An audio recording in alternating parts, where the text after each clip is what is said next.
Le plus important, c'est de faire en sorte que ce qui marche aujourd'hui continue de marcher pour que le chiffre d'affaires continue de rentrer. C'est pas une histoire de toujours être sur demain, il y a aussi le présent et le maintenir. Bonjour à tous, moi c'est Bertrand Ruiz, le CEO d'Ersas, l'outil de gouvernance projet qui révolutionne la façon dont les directions peuvent prendre des décisions éclairées. Et je vous souhaite la bienvenue sur le podcast CIO Révolution. Dans cette saison dédiée à l'agilité dans l'entreprise en 2023, en partenariat avec Valiantis, qui est partenaire Atlassian spécialisé Agile & Scale, nous allons creuser à fond cette thématique. Une entreprise qui est agile, ça veut dire quoi ? Quel est le niveau d'investissement nécessaire du DG ? Comment mettre en place une démarche agile dans une ETI, dans une collectivité ? Comment gérer les budgets quand on fait de l'agile ? Quel est le principal bénéfice à ce type de démarche ? Dans un contexte de crise à répétition, il est important de questionner notre capacité à nous organiser. C'est cela que nous avons voulu faire avec cette saison. Bonne écoute à tous. Bonjour à tous, je suis ravi aujourd'hui d'être avec Nelson Dufossé qui est directeur associé de Cocan. Salut Nelson. Salut Bertrand. Alors avec Nelson, on va reprendre les bases de Safe et un peu la mise en place dans une organisation. Vous allez voir, il a une expérience assez intéressante. Mais avant ça, Nelson, est-ce que tu peux te présenter, nous dire un peu qui tu es et quel était un peu ton job dans les dernières années ? Ouais, ça marche. Alors aujourd'hui, je suis directeur associé de Cocan, une boîte de conseil, on en parlera peut-être tout à l'heure. Avant ça, j'étais au PMU, donc j'ai passé mes 2 dernières années au PMU en tant que RTE. RTE, c'est quoi là-bas ? C'est un rôle qui, évidemment, dans Safe, qui est, on va dire, le responsable de tout le delivery d'un train, mais au-delà de ça, au PMU, il y a tout l'aspect management des personnes, la partie mentoring des Scrum Masters, et vraiment un intérêt assez large, parce que finalement le RTE, il change d'entreprise en entreprise. J'ai même l'impression que ce métier a autant de facettes que d'entreprises qu'il implémente. Alors du coup, c'est quoi le RTE ? Alors derrière ces 3 lettres, qu'est-ce qu'il y a ? C'est Release Train Engineer. On a ce rôle-là parce que on fait des produits complexes, et donc ce rôle de RTE, il est là pour structurer le delivery, donc toute la chaîne de réal, que ça soit au moment où on va imaginer le produit avec les PO, les PM, que ça soit dans le dev au quotidien et comment on va concevoir les solutions techniques qui vont répondre à une exigence du marché. Et puis après, une fois que c'est en prod, comment on fait pour mesurer la fiabilité, la robustesse notamment. Et du coup, pour être sûr de comprendre, donc Safe répond à une question de, on a une organisation qui a des produits. Des produits, ça peut être une marketplace, ça peut être une application, etc. C'est vraiment cœur pour nous. Et donc du coup, on doit bouger vite, on doit bouger mieux, on doit être efficient parce que vraiment, on voit que si on n'est pas bon sur ce produit-là, on a un vrai impact dans la vraie vie de notre business. Ça, c'est le premier point de compréhension. On est OK ? Ouais, c'est ça. Ok. Et donc du coup là, à ce moment-là, on se dit ok, en fait, on va avoir de plus en plus d'équipes. Ces équipes-là, ça touche au market, aux sales, aux opérations. Il y a des modifications du software. Et donc du coup, on a des difficultés de cette synchronisation, de prendre le temps de bien penser les choses.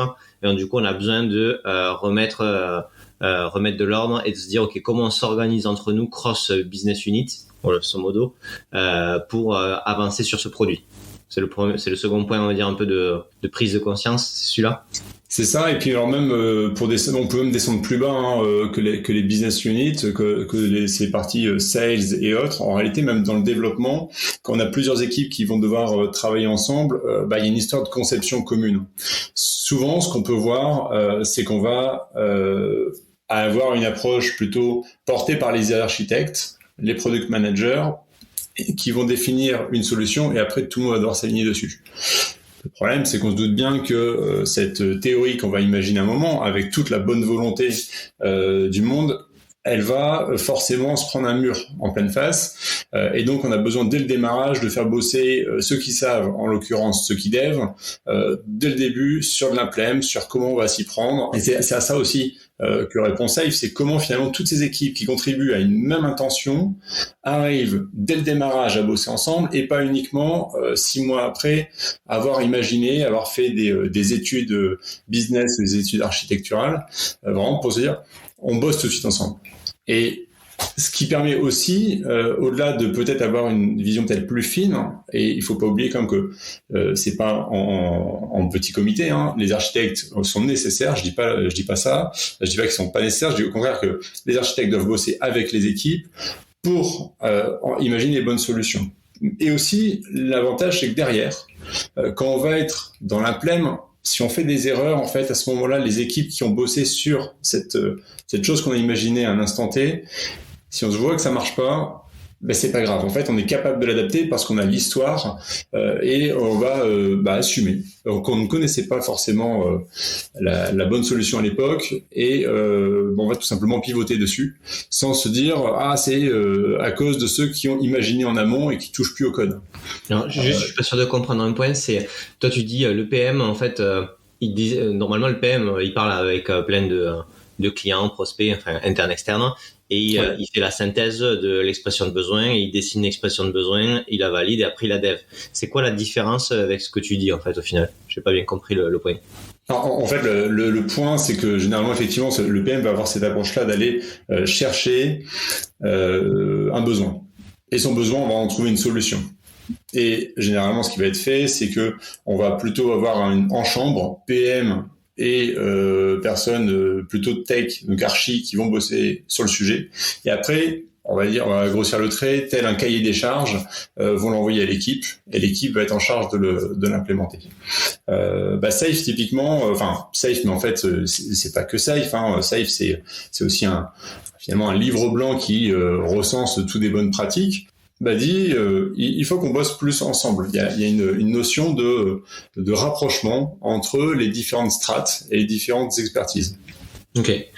Mais du coup, tu vois, quand on fait du Scrum, quand on fait une équipe, normalement, par exemple, si on fait, si on développe dans on fait de la custom sur le CRM, la partie market, on demande à ce qu'il y ait une personne de l'équipe market qui soit avec l'équipe en continu.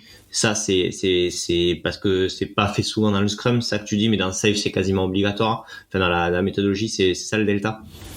Alors, en fait, on va avoir tendance à le faire. Le problème, c'est que dès que tu arrives sur des développements à l'échelle d'une organisation, tout de suite, tu as différentes directions. Et différentes directions qui ont différents objectifs, parce qu'ils ont différents managers. Là, ce qu'on se dit, c'est que quand on parle de train, il faut bien décorréler ça de la pyramide managériale d'une entreprise. C'est deux choses différentes. Et à ce moment-là, en fait, on est sur une vue. Un train, c'est une vue virtuelle de l'entreprise où on va aller rechercher les bonnes personnes et tout de suite déjà les mettre dans des groupes qui vont bosser ensemble. Ok.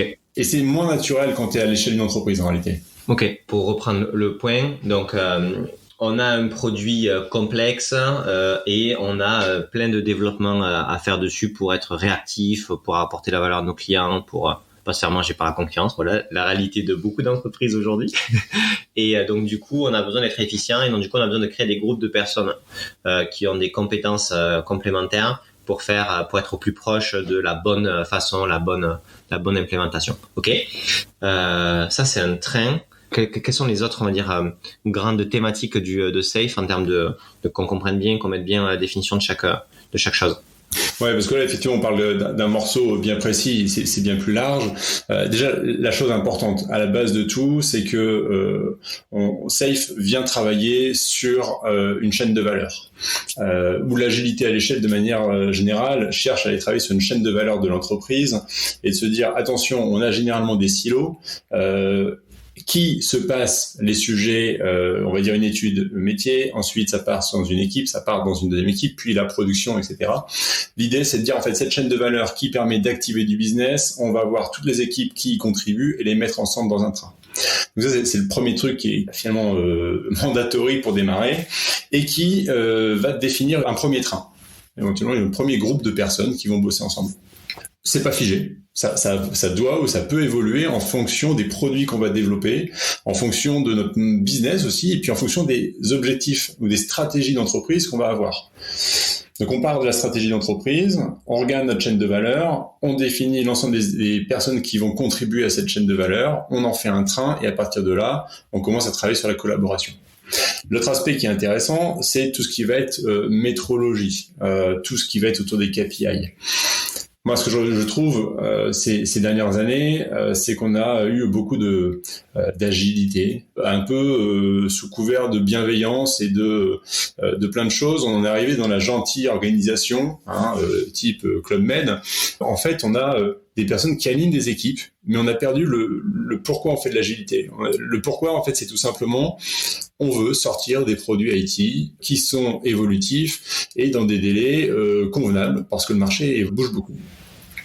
En fait, les KPI qu'apporte Safe, je trouve, apportent un certain regard où on se redit, tiens, mais oui, il y a de la productivité, mais il n'y a pas que ça qui est intéressant. Il y a tout ce qui va être autour des humains, donc la montée en compétences, le turnover, comment on gère tout ça. Il va y avoir tout l'aspect aussi autour de la qualité, des objectifs qu'on va pouvoir se donner. On se dit toujours, les utilisateurs, qu'est-ce qu'ils en pensent? On va mesurer le chiffre d'affaires, mais en fait, c'est super compliqué de sortir ça. Ça demande de mettre en place des KPI et c'est poussé, pas mal d'études. Et en réalité, on passe notre temps à dire qu'on va aller mesurer la valeur, mais on sait pas trop comment la mesurer. Donc, il y a une réponse qui est faite. Qu'on aime, on n'aime pas, mais en tout cas, je trouve qu'elle fait avancer. Pareil sur la partie métrologie, il y a aussi l'aspect qualité, donc technique, qu'on va aller regarder un peu plus en profondeur. Et c'est ces 4 pans finalement qui sont le people, le flux, la productivité, la valeur et la qualité. En fait, je pense que c'est ça qui doit driver aujourd'hui nos produits. Et pour moi, c'est le pan qui est intéressant. Un exemple, bon nombre de rétrospectives démarrent avec une approche assez orientée sur l'émotionnel. Qu'est-ce qui m'a pas plu ces dernières semaines, ces derniers jours? Mais on va pas aller chercher qu'est-ce qui pose vraiment problème à cette équipe. Alors que le but de cette rétrospective, elle est là pour faire en sorte qu'on améliore les process, qu'on améliore le mood, qu'on améliore la qualité du produit. Et on doit venir avec des analyses. On vient avec des éléments. On se dit pas juste, allez, on va voir de quoi on va parler aujourd'hui pour faire avancer notre équipe. Et ça, je pense que c'est un point qui est ultra important. Et en fait, ça, c'est pas Safe en réalité qui le dit, tout ça. C'est Scrum à la base. Scrum, quand on regarde et qu'on s'intéresse finalement aux piliers, parce que si on prend un peu de recul, Safe, ce n'est ni plus ni moins qu'un Scrum de Scrum. Tu as des équipes Scrum qui fonctionnent et par-dessus, tu vas avoir un autre Scrum qui va fonctionner. Tu as tes sprint planning, tes rétrospectives, tes daily. En fait, de l'autre côté, tu as tes PI planning, tu as tes Scrum de Scrum, tu as tes systèmes démo. C'est le même fonctionnement. Et je trouve ce qui est vraiment intéressant, c'est de réussir à mettre en place ces piliers qui sont j'inspecte et j'adapte à tout moment de la vie d'une équipe ou à tout moment de la vie d'un train et donc de l'organisation. Et ça, pour moi, c'est le truc qui fait vraiment évoluer les choses. Et ce qui veut dire que quand je disais tout à l'heure la chaîne de valeur, peut-être les trains, on peut se permettre de les faire évoluer. Les KPI, on doit se permettre de les faire évoluer. Les produits, tout doit se permettre d'évoluer. Et quand on s'autorise à faire ça, à ce moment-là, je pense qu'on devient dans de l'agilité au niveau business, au niveau entreprise. Et on n'est plus en train de faire de la petite bidouille au niveau de son équipe. Et je pense qu'il y a un truc qui est quand même important, c'est qu'il faut faire attention entre mettre en place Safe et être une entreprise agile. C'est quand même deux choses bien différentes. Safe est un framework, mais on peut très bien faire de l'agile washing en mettant ça en place, en ayant changé les titres des personnes, en ayant changé certaines titres de réunion.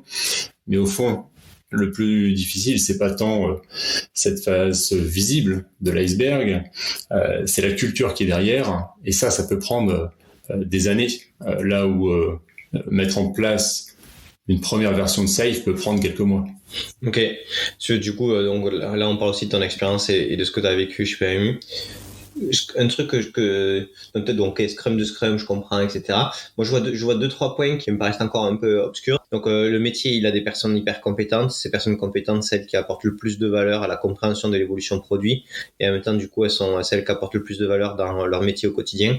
Comment le métier arrive à mettre ces personnes-là dans les équipes du train, tout simplement, à 50%, à 100%, sans avoir un impact fort sur leur capacité à délivrer de leur côté leur propre mission en interne.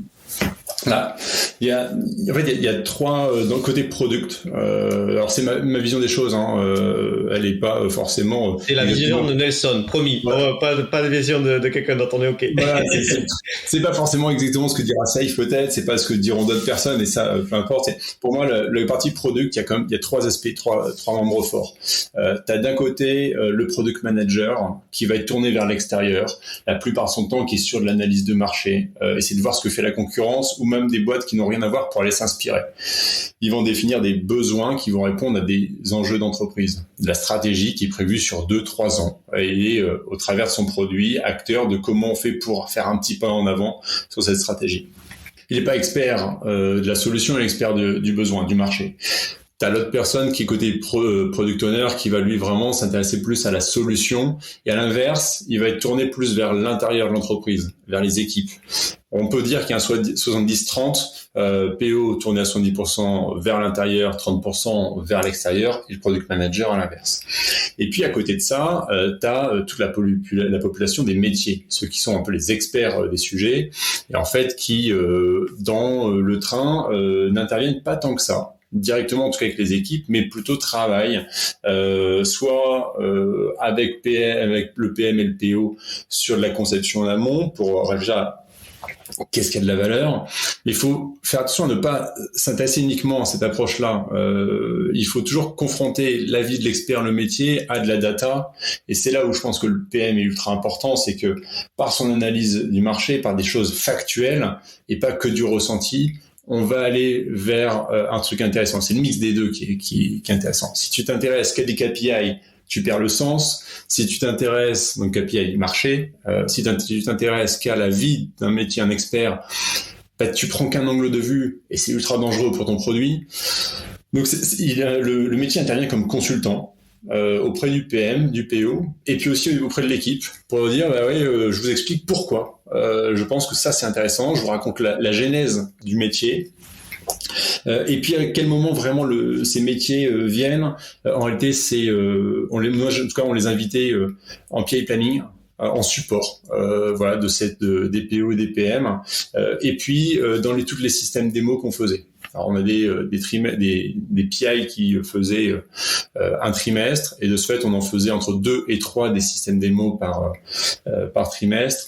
Et à ce moment-là on a invité tous les métiers, en fait toute l'entreprise était invitée justement pour venir voir l'ensemble des produits qu'on avait. On a un train avec 6 produits, 12 équipes. Il y a depuis le Covid le télétravail à outrance et donc tout le monde est souvent à distance. Et comment on fait des démos où on veut présenter tous les produits ensemble? Et en fait, on est allé sur des démos où on était au début en visio et on passait tous les produits les uns après les autres, et ce qui était assez indigeste. Au fil du temps, on est arrivé sur un modèle plus type, ce qu'on appelait kermesse, où on prenait la plus grande salle qu'on avait, on faisait des zones avec les produits et non pas les équipes. Et donc ça voulait dire que pour un produit donné, on demandait à des équipiers de différentes équipes de venir et de montrer la chaîne. S'il y a un peu de data, puis après il y a un peu des fronts et après il y a des process métiers. Hop, les équipes qui avaient ces différents périmètres s'enchaînaient pour réussir à montrer quelque chose. Et on faisait des créneaux de présentation. Comme ça permettait d'avoir... Alors, on n'avait pas le côté atelier comme au niveau équipe, parce que c'est quand même on va prendre 2 à 3 heures pour présenter tous les produits. Mais on a des petits feedbacks. Et en fait, ce qui est important, c'est d'aller créer le dialogue à ces moments-là. Et quand on est en visio avec 100 personnes de connectées, on n'ose pas parler. Ouais, en plus, quand tout s'enchaîne, il y a un timing qui est ultra serré, ça ouvre pas la discussion. Et donc le mode kermesse, il a permis déjà d'utiliser la fameuse loi des 2 pieds, de dire je vais à un endroit, j'observe, je participe, et si je suis pas assez intéressé, je vais ailleurs. Et je vais trouver quelque chose où j'apporterai plus de valeur, où moi ça m'apportera plus de valeur. Et ce mode kermesse, je pense qu'il est vraiment assez utile. En tout cas, dans notre contexte, c'est ça qui a fait un grand pas en avant dans la relation entre les métiers et les équipes, parce que sinon elles n'avaient pas le temps de parler. Ok. Factuellement, comment les métiers, en fait, les métiers qui doivent être intégrés dans le train, comment les directeurs de ces personnes qui sont intégrées dans les trains en métier arrivent à leur libérer le temps nécessaire pour être partie prenante? Je pense que c'est toujours un sujet compliqué parce qu'on se dit... c'est le sujet central de toute l'IT qui dit tout le temps on n'arrive pas à avoir le temps des métiers, donc du coup on n'a pas la bonne expression de besoin, on n'arrive pas à itérer. Et moi, mon ressenti dans ce que tu as dit ou dans d'autres interviews, c'est que globalement, il faut pouvoir avoir un très gros OK de la direction générale et budgétaire pour remplacer le temps passé par ces gens-là par d'autres personnes dans les marketing, dans les sales ou autres, parce qu'ils vont passer du temps sur les projets qui passaient pas avant, quoi. Je pense que ça se base aussi sur la relation des individus et être capable de dire je suis d'accord ou pas d'accord et j'ai la bande passante ou j'ai pas la bande passante. Pour moi, ça c'est un point qui est important, qui est fondamental. Je passe mon temps à dire aux Scrum Masters et à mes managers, à tout le monde, dites-moi cache les choses. Je préfère que vous me fassiez un feedback ou vous me partagez votre ressenti de manière maladroite et que vous me le disiez. J'assumerai le fait que c'est maladroit, dites-le moi juste en amont pour que je sois capable de le digérer derrière. Mais je préfère me le prendre cash. Et ça me permet aussi d'avoir à certains moments des personnes qui m'ont dit mais Nelson, tu me demandes d'être là à différents endroits. C'est juste pas possible. Et je ne sais pas quoi choisir dans mon activité. Donc, est-ce que tu peux choisir pour moi et me libérer du temps?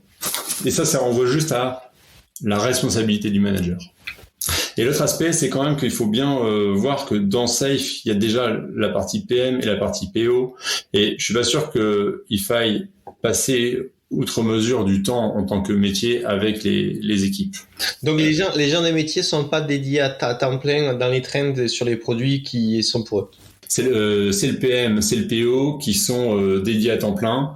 Après, il y a une notion d'epic owner dans Safe que je vois comme les experts du métier qu'on va aller chercher, mais je veux dire, comme cet aspect-là, on l'a pas vraiment creusé parce qu'on n'en avait pas forcément le besoin à ce moment-là. Et que chaque, comme je disais au démarrage, chaque emblème de Safe est assez différente.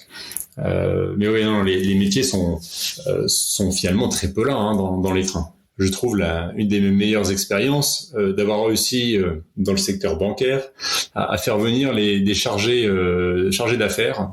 C'est ça qui est génial. C'était vraiment top, tous les mercredis. Mais même si tu le fais sur la question d'arriver à le faire en mode même dans la cérémonie ou toute une journée. Moi, un gars m'avait dit le meilleur budget transfo, c'est budget bière apéro une fois tous les mois. C'est-à-dire tu considères que tout le monde dit business partner machin etc. Les gars créent aucun événement sympa avec les gars avec qui il faut bosser.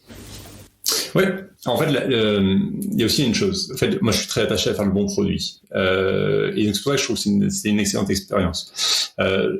Les systèmes bancaires ont fait un nouveau produit d'interface qui récupère beaucoup de data, qui est mis en place pour avoir une vue 360 sur les clients de la banque. Et en fait, on arrive avec le sponsorship du PO à dire aux différents responsables d'agence, on a besoin d'un tel, un panel représentatif de la population, pas que des Parisiens, pas que des grands comptes, et ils vont venir tous les mercredis avec nous. Et le mercredi, donc ça c'était dans le modèle Scrum, donc itération de 2 semaines, et tous les mercredis, ils étaient là, le matin, tous les mercredis, le matin. Une semaine, c'était les démos, un peu d'ateliers, et l'autre semaine, c'était que des ateliers. C'était top, mais on était sur un cycle de 2 semaines, avec une seule équipe qui arrivait à produire, parce qu'il n'y avait pas de complexité au niveau du SI global. Quand tu es sur du Safe, en fait, le Safe répond à une complexité du SI, et donc qui nécessite d'avoir plusieurs équipes. La réalité, c'est que quand tu es là-dessus, tu n'arrives pas à développer suffisamment de choses visibles en multi-équipe pour que ça soit activable au niveau d'un produit, et donc sur une chaîne qui importe l'utilisateur final, pour lui dire de venir toutes les semaines. Donc le niveau à ce moment-là, ça devient plus le sprint, mais ça devient l'incrément, le trimestre. Et donc il y a des points réguliers, des présentations qui sont faites entre PM et métier pour toujours récolter du feedback sur des environnements de recettes ou de pré-production selon la chaîne de delivery qu'on a, ou jusqu'où on arrive à mettre nos livrables sprint après sprint. Mais la grande messe, quand les métiers voient le sujet, c'est ce que je disais tout à l'heure, c'est lorsque on fait notre système démo et on en fait 2 à 3 par trimestre. Et c'est à ce moment-là où finalement ils ont aussi le loisir de parler avec les développeurs, et je trouve que c'est ultra riche à ce moment-là parce que les développeurs voient la personne qui est déçue ou qui a les yeux qui pétillent en se disant waouh, mais ça va améliorer mon quotidien. Donc quand on a quelqu'un qui est côté marketing ou bien quelqu'un qui est sur des plateformes téléphoniques et qui voit son produit qui évolue et qui se dit ouais, en fait c'est bien ça, ou ben non, mais je voulais pas ça exactement, j'avais dit au PM ou au PO. Ouais, mais en fait, et on explique pourquoi, parce que c'est pas tant l'état à un instant T qui est intéressant, c'est le cheminement de pourquoi on est arrivé là, et c'était la meilleure décision à prendre, parce que il y a toujours cet aspect-là qui est à avoir en tête, c'est qu'il faut avoir, là pour le coup c'est Safe qui l'a marketé, une economic view. Une économie de view, une vue économique de la chose, et de se dire oui, on peut faire un truc qui est waouh, mais est-ce que c'est rentable? Quel est le ROI de tout ça? Et le but, quand tout à l'heure je parlais d'inspection et d'adaptation, c'est aussi à un moment donné de se dire est-ce qu'il faut stopper, est-ce qu'il faut pivoter, est-ce qu'il faut continuer? En tout cas, ce qui est certain, quand on fait des choses à l'échelle, ça coûte tellement cher quand tu mets autant d'équipes en parallèle qu'il faut à chaque instant avoir une sorte d'instance de décision pour dérisquer les coûts l'argent qu'on pose sur la table. Parce que quand tu as un train de 120 personnes, bah, tu prends le TJ moyen que tu veux, tu vois vite que chaque jour te coûte de l'argent. Donc il faut prendre des décisions rapidement.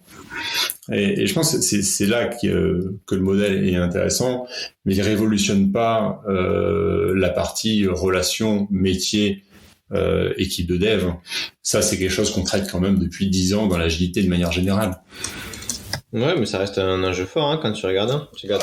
Oui, c'est clair que ça reste un enjeu fort et ça reste un problème dans bon nombre d'entreprises. Et notamment ce que tu disais, de comment on fait pour laisser du temps au métier pour qu'il puisse être plus présent.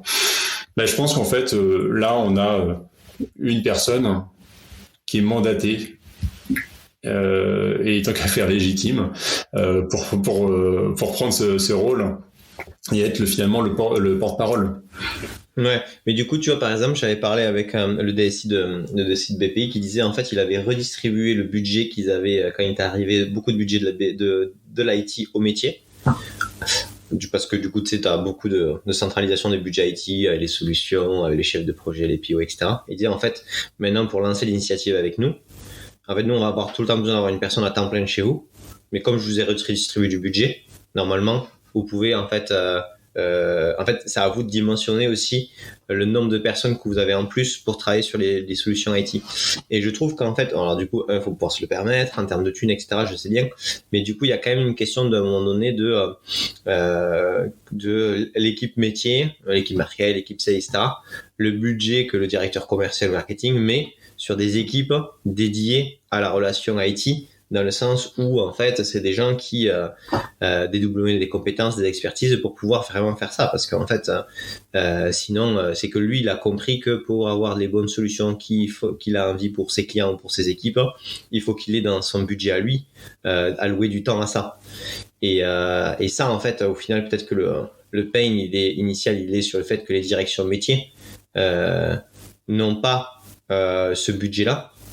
Nous n'avons pas le chercher au niveau de la direction générale et qu'il n'y a pas ce réflexe-là encore.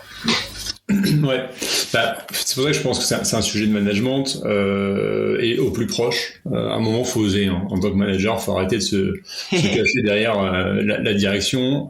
Moi, je pense qu'à un moment, il faut oser, il faut tenter. Au pire, bon, ça dérangera et on nous le dira. On se prendra une petite tape derrière la tête, au pire des cas, mais en fait, on aura essayé des choses. Et quand on essaye des choses, à un moment, on fait évoluer notre système. Donc, il faut arrêter aussi de se dire, c'est la direction qui me laisse pas de temps. T'es manager, t'as des responsabilités, tu tentes des choses. Maintenant, on donne du temps, c'est très bien. Le problème, c'est que si on donne du temps, mais qu'on va pas plus loin, la nature aime pas le vide, et hop, il y a plein d'autres choses qui arrivent entre-temps.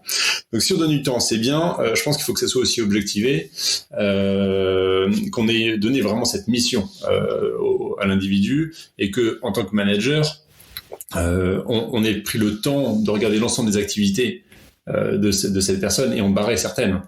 Il y a un moment donné dans ma vie, on disait souvent oui, si tu as besoin de temps, tu le prends. Mais en fait, on me retire quoi? Parce que c'est sympa. Je peux, typiquement en tant que consultant, si j'ai besoin de temps, je peux me déstaffer. Mais en fait, j'ai la même mission qui continue. Les gens m'attendent. Donc, ça veut dire quoi? Ça veut dire que oui, la journée, je vais pouvoir être déstaffé, mais il faut que je rattrape pour ma mission le soir. En fait, non, j'ai pas de temps. C'est faux. Donc, donner du temps, ça revient à supprimer des choses. Et choisir un moment, c'est renoncer à autre chose. Tu parlais des points de démo. Donc tu as ton incrément qui est, on va dire, tous les 2-3 mois. Donc, c'est le côté roadmap entreprise. Mais en attendant, tu vas demander le temps des métiers pour leur montrer là où vous en êtes, ce que vous faites, etc. Montrer quelque chose qui fonctionne, ou même ça peut être des maquettes poussées, etc. Mais c'est quelque chose qui là-dessus, pour aller chercher du feedback dont tu disais une fois tous les mois. Donc en gros, t'en fais deux dans ton incrément si c'est un truc de 3 mois. Ça suffisait en général pour réitérer vraiment sur si ça va dans la bonne direction, pas dans la bonne direction, s'il y a des trucs qui ratent ou pas. Les démos, en fait, il y en a eu en amont avec toujours les PM, les PO. On invite aussi les métiers, et en fait les sprint reviews sont ouverts. Après, chacun vient quand il peut. Mais donc les feedbacks, on les a assez tôt. Est-ce qu'on fait des gros pivots une fois par mois quand on a faut dire, une fois par mois, c'est quand même pas mal. Tu vois, finalement, c'est que 2 sprints. Nous, on est sur une base de sprint de 2 semaines. T'as des boîtes qui sont sur des sprints de 3 semaines ou 4 semaines. En fait, finalement, ça revient pas au même. Ouais. En fait, c'est rigolo parce que, tu vois, si nous, on fait du SaaS, c'est notre métier. On fait sur les specs, c'est une fois toutes les semaines, 2 heures. Parce que en fait, t'as plein de détails où t'as beau avoir expliqué, etc., entre les itérations ou autre, et ça permet et c'est rush en fait en termes de temps. 2 heures, c'est les mecs, ils ont préparé ce qu'ils veulent présenter, etc., et c'est précis, quoi. Tu vois, il y a pas de rab. Et en plus de ça, à côté de ça, on fait de la synchrone dans la semaine sur des présentations de schémas ou de mini specs avec des petites vidéos Loom de 2 minutes où on peut itérer un tout petit peu là-dessus sur des questions ou des points chauds pour arriver le plus possible. Et en fait, tu as une maturité des specs, et on s'aperçoit que plus on fait ça depuis longtemps, plus la qualité de la feature release est dingue. Donc en gros, plus tu fais ça, plus tu peux itérer, aller dans le fin, aller chercher encore un peu plus de feedback, etc. Plus quand tu sors le truc, c'est des petits trucs des fois, c'est des trucs, mais en fait ça fait la diff, quoi. Ouais. Il y a beaucoup dans chaque démo, il y a quand même énormément de petits retours. Effectivement, on fait pas des gros pivots. C'est plus du fine tuning. C'est du fine tuning. Et ça marche plutôt pas mal. Ouais, après de changer, en fait, on est sur des sujets assez colossaux où on embarque dans les roadmaps beaucoup d'équipes. Donc si tu changes, tu fais des pivots, à un moment tu perds tout le monde. Bien sûr. Donc, tu prends des décisions à l'échelle d'un trimestre, et puis si à la fin du trimestre tu te dis bon, on a assez investi, il faut dérisquer quelque chose, on le fait. Et tu me disais, tu sais, tu parlais aussi un truc de stakeholder, de owner. Tu as utilisé dans Safe, il y a vraiment ce côté epic owner. L'epic owner, donc, il est orienté, c'est le business qu'il porte, si je dis pas de bêtises. Et ça, du coup, ça responsabilise le fait que c'est le gars du marketing qui porte ce besoin-là, ou ce découpage de besoins. Est-ce que du coup ça veut dire que les gars s'investissent et vendent, tu sais, au moment donné de l'incrément, les épiques qu'ils veulent prioriser, tu vois, en mode parce que il y a une question de l'épique, c'est un besoin des fois très précis, des fois un peu plus large, on peut le redécouper, etc. Il y a quand même une question de qu'est-ce que j'arrive à faire passer. Enfin, tu vois, moi je suis marketing, j'ai des milliards de besoins sur mon CRM. En fait, je vais essayer de vendre de ouf toutes mes épiques, plus ou moins bien définies. Tu vois, on revient sur les problématiques de minimum de cadrage, je dois pas décrire exactement ce que ça doit faire parce que sinon je vais me faire taper sur les doigts parce que c'est un cahier des charges, mais je dois expliquer le besoin et l'objectif. On revient sur des problèmes qu'on connaît.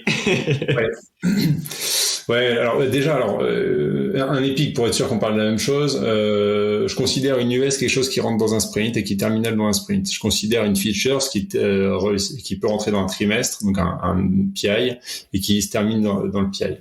Et un épique, je le considère sur plusieurs PI. Donc, l'épique est pas dans l'incrément, l'épique c'est plus large. L'épique, effectivement, pour moi, il est plus large. Il va nécessiter plusieurs PI, donc plusieurs trimestres. Ok. Et l'épique, finalement, il est le reflet d'un axe stratégique d'entreprise. C'est un objectif stratégique qui va impacter plusieurs produits. Là où la feature, souvent, elle va être monoproduit, mais multi-équipe. Ok. Donc, en gros, tu travailles sur un produit. Ça, c'est le cœur du train. Oui. Tu me dis si je dis des bêtises. Ensuite, tu vas avoir des épiques qui sont vraiment des axes stratégiques sur améliorer la rétention client. Oui. Ça, c'est un axe stratégique. En même temps, il y a on peut imaginer ce que ça veut dire sur un software. Et dedans, après, tu as plein de features qui vont y contribuer. Et ces features-là, du coup, elles doivent être commencer et finir dans le PI, dans le trimestre. Et l'épique, elle, c'est un axe qui peut durer longtemps. Ok, très clair. Donc moi, tu me dis si je me trompe, mais c'est un alignement. Donc j'ai un produit, j'ai des axes stratégiques et ensuite j'ai des features. Et les features, c'est ça qu'on va aller vendre en interne, en continu, pour prioriser les features plus ou moins dans l'API pour que mes features passent en priorité, etc. C'est ça? Alors moi je l'ai un peu différent. C'est un peu différent. Dis-moi. C'est qu'au niveau entreprise, effectivement, tu vas avoir un axe stratégique, un thème stratégique qui va être typiquement, tu parlais de rétention des clients, et donc on va aller en faire un objectif SMART, donc qui est mesurable. Pour réussir à avoir plus de rétention de clients, on va aller chercher de l'aide d'une certaine manière au travers de plusieurs produits. Donc on va avoir peut-être un frontal, on va être ensuite sur un produit qui va être plutôt sur la promotion. On va être aussi sur un autre on peut avoir plusieurs produits qui vont contribuer à ce thème stratégique d'entreprise. Et effectivement, à l'intérieur de ton produit, tu vas y avoir d'autres thèmes stratégiques qui sont propres au produit, mais qui vont contribuer au précédent. C'est de l'encapsulation, d'une certaine manière. Ouais, bien sûr. Et de ce fait, les épiques vont être sur plusieurs... en tout cas, c'est notre implémentation. Je dis pas que c'est exactement comme ça, mais les épiques vont être potentiellement sur plusieurs trains. On a fait le choix de pas utiliser les capabilities, en tout cas pour le moment. Mais les épiques sur plusieurs trains, sur plusieurs trimestres. Et les features vont être monotrain, potentiellement multi-équipes, et doivent rentrer dans un trimestre. Donc on en revient quand même sur la question de quel est le rythme qu'on donne au delivery, un rythme qui doit être se synchroniser avec l'entreprise pour pas être décorrélé, parce que c'est quand même con, ouais. Ce qui est quand même la majorité du temps. Qu'est-ce qu'on priorise en continu? Quelle est la maille la plus petite qu'on priorise entre nous? Entre nous étant qui? Les personnes du train avec les métiers. Moi, ce que j'en entends, c'est que les features qu'on veut faire dans le prochain incrément, il y a quand même j'imagine, le nombre de features est supérieur à la capacité à faire, même si on fait très large. Et donc, du coup, on va minimum dire quelle est la feature la plus intéressante pour nous le prochain trimestre, etc. Et il y a un échange autour de ça. Ouais, il y a deux choses en fait. On a effectivement, t'as des choses qui vont être plutôt au service de l'ambition de l'entreprise, et puis il y a des choses qui vont être de continuer à faire vivre le produit et l'existant.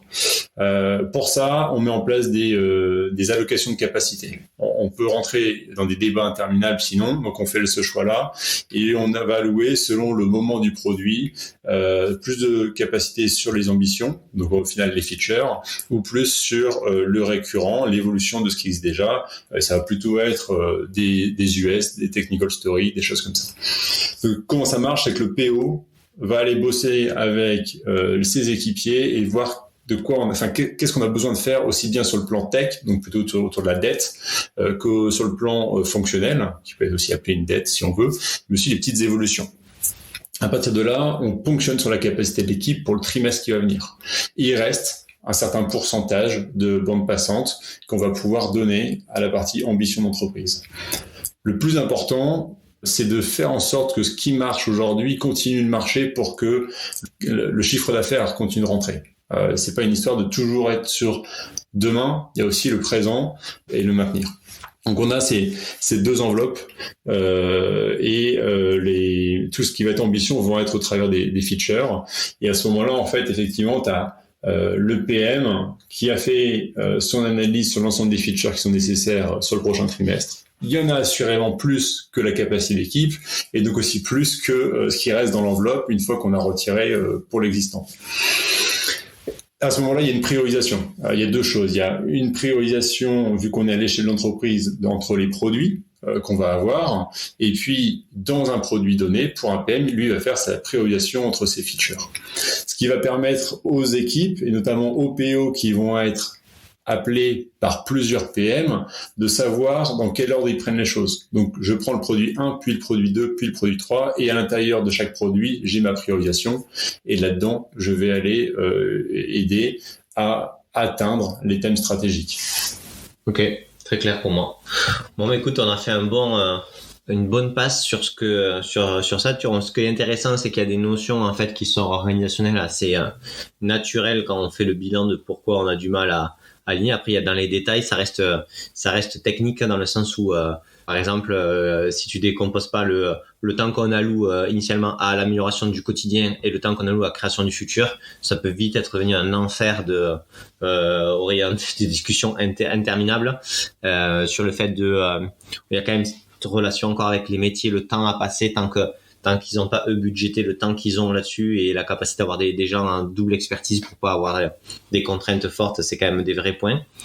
Je pense qu'on a fait un bon tour. Si on arrive à la fin de cette interview, est-ce que tu as un point particulier sur lequel tu voudrais compléter, revenir ou nouveau? Ouais, alors n'oublions pas que on est parti dans la discussion autour de Safe. N'oublions pas que Safe, c'est un framework. C'est pas une solution à tout. Au contraire, ils sont pas prescriptifs sur tous les sujets.